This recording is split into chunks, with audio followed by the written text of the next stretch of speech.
এখনকার ব্যস্ত দিনে বেশিরভাগ মানুষই অর্থ রোজগারের পেছনে সারাদিন ছুটতে থাকেন, কিন্তু তারপরেও বেশিরভাগ মানুষই কাঙ্ক্ষিত সুখ ও সাফল্য লাভ করতে পারেন না। সাফল্য পেতে তখন অনেকেই ভুল পথ অবলম্বন করেন, কিন্তু কখনোই এই ভুল করা উচিত নয়। যারা সঠিক পথে থেকে পরিশ্রম করেন ও সঠিক সিদ্ধান্ত নেন, তাদের প্রতি কৃত হন মা লক্ষ্মী। জীবনে বড় কোনো কাজ করতে চাইলে আপনি কোন পজিশনে আছেন সেদিকে দেখলে চলবে না। বড় সাফল্য পাওয়ার জন্য ছোট ছোট কাজ করে সেই লক্ষ্যের দিকে এগোতে হবে। যারা পরিশ্রমী, ডিসিপ্লিন মেনে চলেন এবং নিজের কাজ সম্পূর্ণ মন দিয়ে করেন, তাদের কখনো খালি হাতে ফেরেন না মা লক্ষ্মী। আসুন জেনে নিই জীবনে সাফল্য পাওয়ার 5টি অমোঘ মন্ত্র। সাফল্য হলো একটি সফর, এটি কোনো লক্ষ্য নয়। আমরা অনেকেই মনে করি যে ওই স্থানে পৌঁছানোই জীবনের চূড়ান্ত লক্ষ্য, বা এত টাকা উপার্জন করলেই মোক্ষ লাভ হবে। কিন্তু আসলে জীবনের এই যাত্রাপথই সাফল্য। এই যাত্রাপথকে সুন্দর ও মসৃণ রাখুন, তাহলেই আপনি জীবনে সফল হবেন। না হলে লক্ষ্যের পিছনে ছুটতে ছুটতে কবে জীবনের শেষ দিন এসে যাবে বুঝতেও পারবেন না।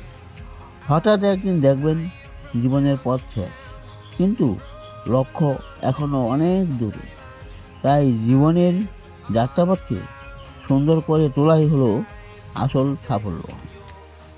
ফলের থেকে কাজেই বেশি গুরুত্বপূর্ণ।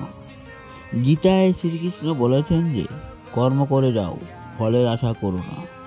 কারণ আপনি কি ফল লাভ করেছেন তার থেকে অনেক বেশি গুরুত্বপূর্ণ হলো আপনি কি কাজ করেছেন। ফলের কথা চিন্তা না করে কাজ করে যাওয়াই হলো আসল সাফল্য, আসল ক্ষমতা। সাফল্য ধরে রাখতে হলে নিজেকে বদল করা জরুরি। সাফল্য লাভ সুখ পাওয়ার চাবিকাঠি নয়, বরং সুখী হলো সাফল্য লাভ করার উপায়। আপনি যদি মন থেকে সুখী হন, তাহলে আপনি সফল। আপনি যে কাজ করেন সেই কাজে সুখী হলেই আপনি সফল। বড় লক্ষ্যের জন্য ছোট কাজ করতে অস্বীকার করবেন না। অনেক সময় বড় কিছু অর্জন করার জন্য আমাদের ছোট কাজ করতে হয়। যদি তা করার দরকার পড়ে তো অবশ্যই করুন। মনে রাখবেন, কাজ কখনোই ছোট বড় হয় না। যে কোনো কাজেই আপনার সাফল্যের পথের সোপান হতে পারে। ব্যর্থতা ছাড়া সাফল্য হয় না।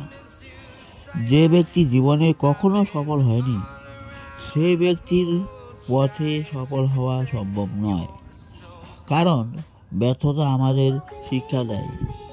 এই শিক্ষাই আমাদের সাফল্যের পথে এগিয়ে নিয়ে যায়। একবার ব্যর্থ হবেন, বারবার ব্যর্থ হবেন, তারপর আপনি সফল হওয়ার রাস্তা খুঁজে পাবেন।